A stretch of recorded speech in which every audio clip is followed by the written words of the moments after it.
ईंट इसमें मैन्युफैक्चरिंग होता था। ये फायर ब्रिक्स है। ये स्टील प्लांट में सप्लाई होता है। ट्रिब्यूनल में डाल करके बिना मेरा प्रेसिडेंट का इन लोग तोड़ दिया, तो स्टार्ट किए हैं और आंदोलन अभी कर रहे हैं। टेस्ट किया और पोस्ट टेस्ट करने का नतीजा ये हुआ तो उसी केस पर जेल किया। सब फर्जीवाड़ा तरह चल रहा है और हमारी पुलिस इसमें मिला हुआ है। यही हम कहना चाहते हैं। आज हम लोग बहुत परेशान हैं। इस तरह इलेक्शन कमीशन है और हम लोग को अपना कार्रवाई करने का, रोकने का, बंद करने का हर तरह का पावर होना चाहिए।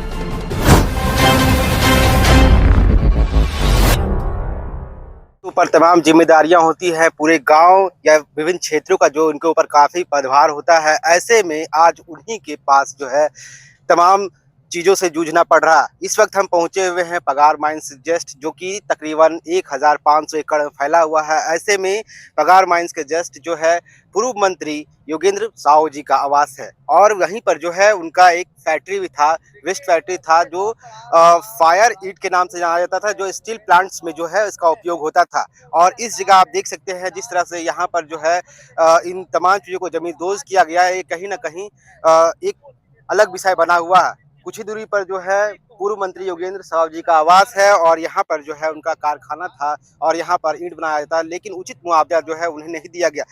आपको बता दें कि इनका जो है बड़का गांव क्षेत्र में काफ़ी ज़्यादा ही पहचान है, क्योंकि राजनीति से जुड़े हुए इनके तमाम परिवार भी हैं। जैसे इनकी बेटी अम्बा प्रसाद हो गई या फिर इनकी पत्नी है, वो भी पहले पूर्व विधायक रह चुकी हैं और साथ ही ये कृषि मंत्री भी रह चुके हैं। ऐसे में जिस तरह से एनटीपीसी जो है अपनी कार्रवाई कर रही है, कहीं ना कहीं देखने वाली बात है। यहाँ के लोग काफ़ी डरे हुए हैं और इन चीज़ों को लेकर के हम मंत्री से भी बात करने का प्रयास किए। उनका साफ कहना है कि जिस तरह से एनटीपीसी यहाँ के स्थानीयों के साथ गलत कर रही है, इस पर सरकार को संज्ञान लेने की जरूरत है, लेकिन वो कहीं ना कहीं इससे छुपे हुए हैं। इन चीज़ों को लेकर वो कुछ कहना नहीं चाह रहे हैं।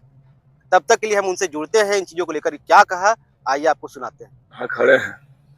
ये यहाँ पर ही मेरा फैक्ट्री था, लक्ष्मण सिरामिक एंड मिनरल का रिफैक्ट्री था और इन्होंने जो है असेसमेंट जो किया है वो, और चिट्ठी में देखिएगा इन्होंने लिखता है कि भट्ठा, ईंट भट्ठा, यानी ईंट भट्ठा मतलब ये भट्ठा, ये ईंट का, तो ये ईंट का असेसमेंट किया है और मेरा ये ईंट इसमें मैन्युफैक्चरिंग होता था। ये फायर ब्रिक्स है। ये स्टील प्लांट में सप्लाई होता है। इसका जो है आपका 200 से लेकर 2000 रुपये प्रति ईंटा बिकता है। और ये जो है आपका फायर किले, ये फायर किले खड़े हैं, ये फायर किले को कल साइन करवाते हैं। ये पक चुका है। ये 1400 टेम्परेचर में पकता है। इसका 10,000 से लेकर 20,000 रुपया इसका पीसी एल्मोना ये सब निकलता है। इसका 10,000 से 20,000 रुपये प्रति टन बिकता है। देखिए जमीन दोज हुआ, सारा यहीं पर बिखर गया और सब लोग लूट के भी ले गया। यहाँ पर एक ऑफिस था जिसमें फाइलें वगैरह थी, वो भी सब जमींदोज कर दिया गया। इस जगह पर था। ये 1 एकड़ में मेरा फैक्ट्री था, बाकी 4 एकड़ में वो घर किसी तरह से बच गया। और जब हमारे से तो जाना कि हम पहुंचने वाले हैं तो सारा मजिस्ट्रेट और फोर्स और कंपनी वाले सब भाग गए। तो घर है तो उसी में हम लोग रह रहे हैं। वाइफ भी मेरी साथ में है और लोग यहीं पर अभी हम लोग रह रहे हैं। कितना का नुकसान हुआ होगा इस फैक्ट्री में? नुकसान तो करीब हमको लगता है 100 करोड़ से ऊपर का नुकसान हुआ है। अब हम रिवाइवल करा रहे थे इसका, क्योंकि पॉलिटिकल का इशू को लेकर के कुछ दिन बंद था फैक्ट्री।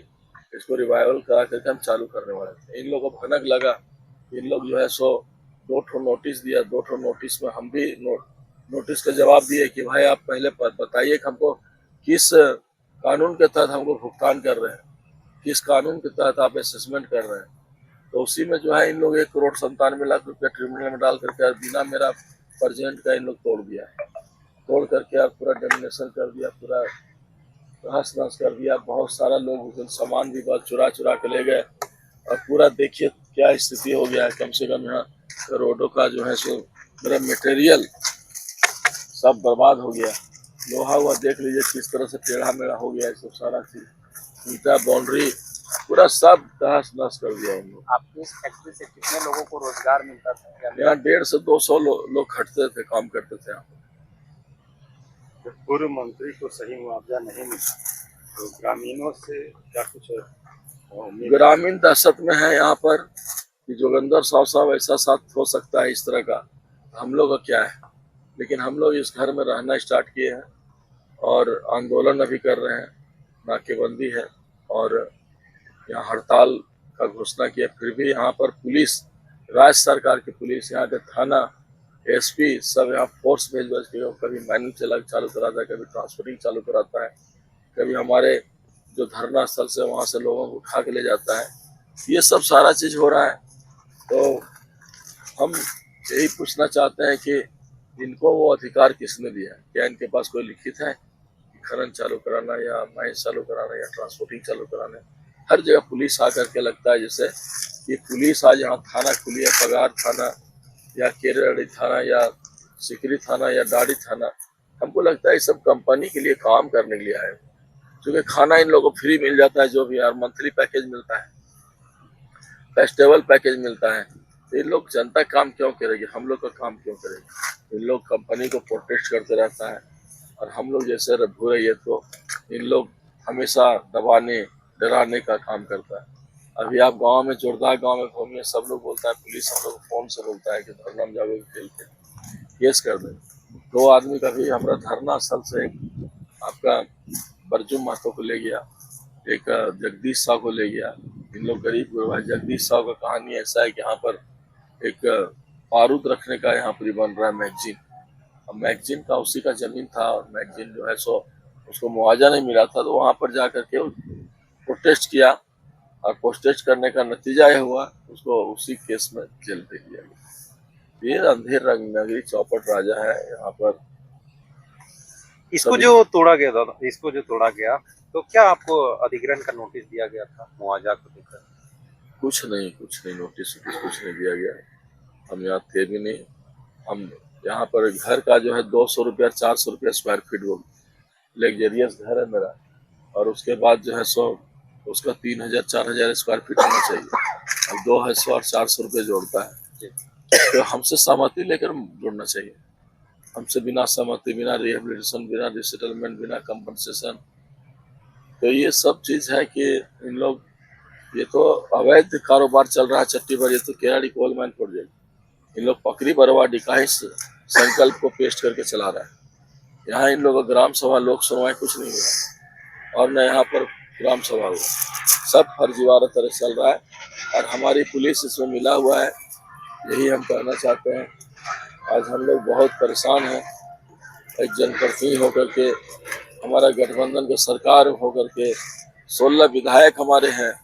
यहाँ पर कमेटी भी बना करके प्रदेश अध्यक्ष भेजे थे, राजेश कच्छप और सोनाराम सिंह और ये सुरेश बैठा को, कांके विधायक, इन लोग आए भी थे, रिपोर्ट भी दिया गया, लेकिन उसके बावजूद भी कुछ नहीं हो रहा।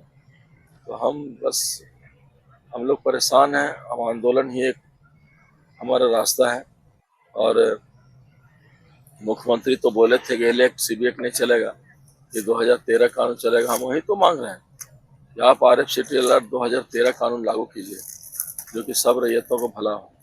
इसके साथ साथ जो अभी विस्थापन आयोग का गठन हुआ है, तो विस्थापन आयोग का गठन भी अभी जमीन पर नहीं उतरा है, उसको भी शक्ति मिले और उसको खाली रिपोर्ट करने में नहीं छोड़े। आयोग का मतलब क्या, स्वतंत्र होना चाहिए, जिस तरह इलेक्शन कमीशन है, और उन लोग को अपना कार्रवाई करने का, रोकने का, बंद करने का हर तरह का पावर होना चाहिए।